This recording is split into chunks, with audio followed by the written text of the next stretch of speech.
BNP অতিরিক্ত ভদ্র।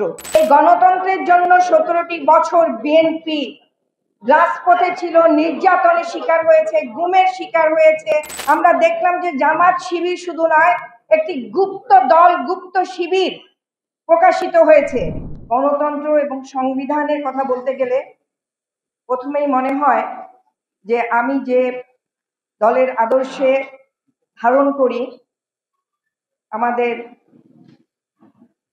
শহীদ রাষ্ট্রপতি জিয়া রহমান, তিনি যে গণতন্ত্র ফিরিয়ে দিয়েছিল, যার পরিপ্রেক্ষিতে ফ্যাসিস্ট আওয়ামী লীগ রাজনীতি করার সুযোগ পেয়েছিল, বাকশাল থেকে আওয়ামী লীগে রূপান্তরিত হয়েছিল, সেটাই বোধহয় ভুল ছিল। যার জন্য আজকে আওয়ামী লীগ এতই ফ্যাসিস্ট হয়েছে যে আপনারা দেখেছেন গতকাল দেশে শুধু নয়, দেশের বাইরে আমাদের মহাসচিব সহ প্রধান উপদেষ্টা এবং অন্যান্য দলের তারা জাতিসংঘের একটি প্রোগ্রামে গিয়েছে। বিদেশের মাটিতেও আমাদেরকে কিভাবে দেশের সম্মানকে এই ফ্যাসিস্টের দোসররা কিংবা ফ্যাসিস্টের মানে এই দলের নেতৃবৃন্দ সেখানেও তাদের সেই কুরুচিপূর্ণ রূপ দেখিয়েছে। বিএনপি অতিরিক্ত ভদ্র। যুক্তরাষ্ট্রে কি আমাদের দলের সংগঠনের লোকজন নাই? আছে, তারা নিয়মতান্ত্রিকভাবে সেখানে উপস্থিত ছিল। আমি এই ঘটনার তীব্র নিন্দা জ্ঞাপন করছি।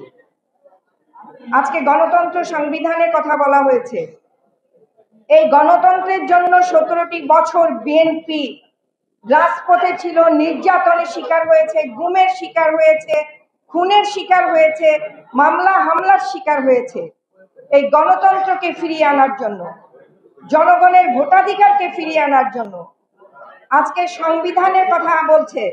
সংবিধানে যেটি প্রয়োজন সময় অনুযায়ী সেটিকে অন্তর্ভুক্ত করা হয়, এটি আজকে নতুন কথা নয়। কিন্তু আমাদের যে অস্তিত্ব, বাংলাদেশ বলতে আমরা যাকে বুঝি, সেই ৭১কে ধারণ করতে হলে এই সংবিধানের সম্পূর্ণভাবে এটাকে নির্মূল করে নতুন সংবিধান আজকে যারা করার চিন্তা করছে, কিংবা আজকে একটি গুপ্ত লীগ, গুপ্ত দল, আমরা এতদিন জানতাম জামায়াত শিবির, কিন্তু ডাকসু নির্বাচনের পরে আমরা দেখলাম যে জামাত শিবির শুধু নয়, একটি গুপ্ত দল, গুপ্ত শিবির প্রকাশিত হয়েছে।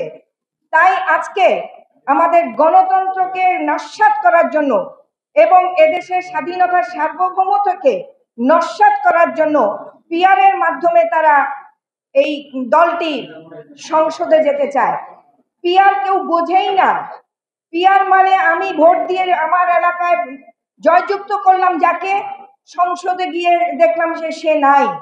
কারণ পিআরের মাধ্যমে আনুপাতিক হারে তারা যাকে পাবে, যে ফেল করেছে সে সংসদে গিয়েছে, আর আমি যাকে আমার এলাকা থেকে পাশ করালাম সে সংসদে নাই। এটি রীতিমতো একটি ধোঁকাবাজি জনগণের সঙ্গে, গণতন্ত্রের সঙ্গে, ভোটাধিকারের সঙ্গে।